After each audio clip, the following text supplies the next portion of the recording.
Your number one offensive lineman in the 2021 NFL draft class is Penei Sewell? Penei Sewell. Penei Sewell. I mean, wow. Really rare to see a guy that big that can move the way Penei Sewell can. I mean, it really is. It's one of those where you see him on film and you go, wait, is he really that big? I don't know if that's it. Is he really moving like that? And he's 326 or 325. You know, that's the first thing that you just jumps out to you. I mean, it is quick movements. It is violent. It's attacking. It is from all that stuff. It's a lot of fun to watch. I mean, on screenplays, getting to the second level.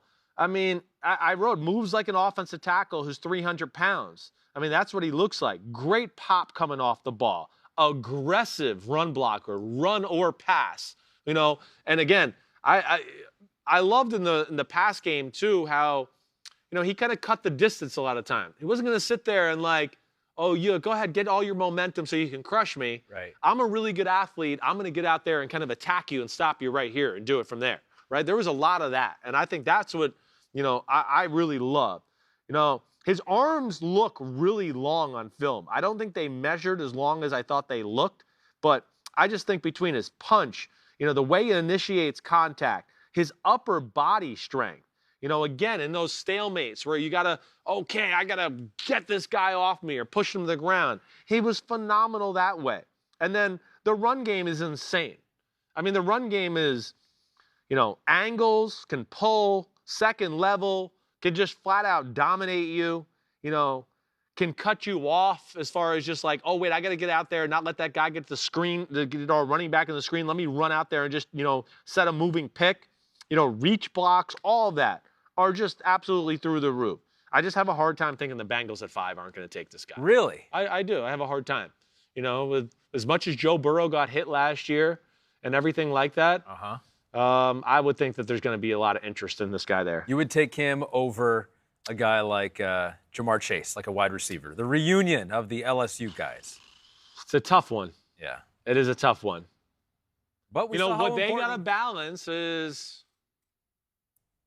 both of those positions we talk about have more depth. Who will be there at the top of round 2? You know, are you going to be comfortable with the receiver you might get there at that part or that tackle? Yeah. You know, to me, you're taking a little risk with the tackle thing there of maybe not getting a guy that's ready to go right away. But I hear you. I'm very interested to see what they'll do to that pick. Now, I know a head coach was at that pro day the other day. Zach Taylor was there with some people to watch Sewell. But I would think that he is the top lineman in the draft for a lot of people. So he has 3 brothers that play football. A couple of his uncles played football. In 2019, Pro Football Focus had him as the best graded season for an offensive tackle in their history. And I've heard this thrown around, and we're almost getting to the point where it's overused, the generational talent thing. It's like we heard that about Trevor Lawrence, right? Generational. You can't have a generational talent every year. That's just not how generations work. Yeah. It's normally like 20 years. Right. But is Penei Sewell approaching that for you? Is he? I can't remember one this big that can move this way. I guess that's where I'm just a little bit, and not that I've been doing this forever, but it was hard as I thought about pro player comparisons because I kept thinking of guys. I was like, at first I wrote, the way he moves reminds me of Teron Armstead. But Teron Armstead's like 300 pounds with really long arms. And he kind of keeps, you know, Sewell keeps his back real straight and his body and base and legs are always in a good position and he keeps a wide base and he's very arms and gets right on you and attacks you that way and always has his feet and body underneath him the right way. I came away writing like, you know, Andrew Whitworth, who, of course, is a phenomenal left tackle for a really, really long time, Bengals and Rams. That's the guy who I kind of went with. But he's significantly more athletic than Whitworth was coming out of LSU back in the day. Interesting. So that's where I don't know. But this is pretty special. I would have a hard time thinking this guy doesn't succeed at a really high level, you know, in the NFL. Again, the only thing I'll say at all is, you know, Pac-12, you know, anchor Again, I wish I get to see a few more snaps of him on an island with a guy coming off the edge. You see some of it, but just not as much as I would have liked to have seen to just go, okay, it's amazing. But either way, I mean, that's being really nitpicky there.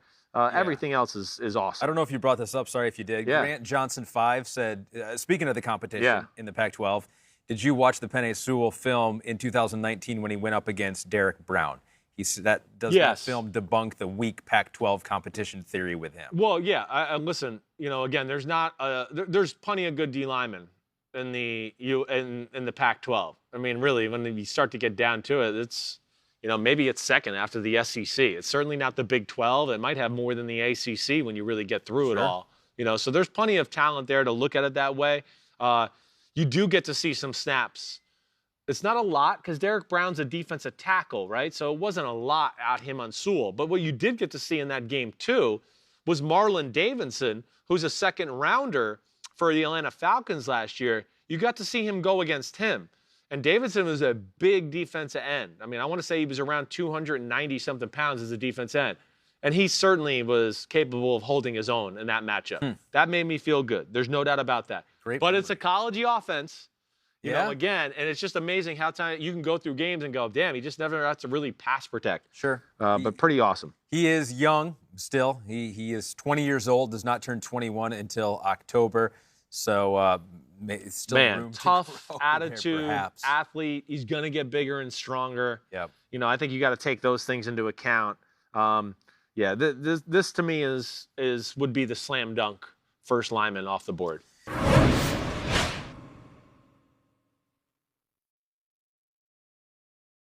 Hi, I'm Mike Tirico, and thanks for watching. Make sure to hit subscribe for the latest news and highlights from NBC Sports.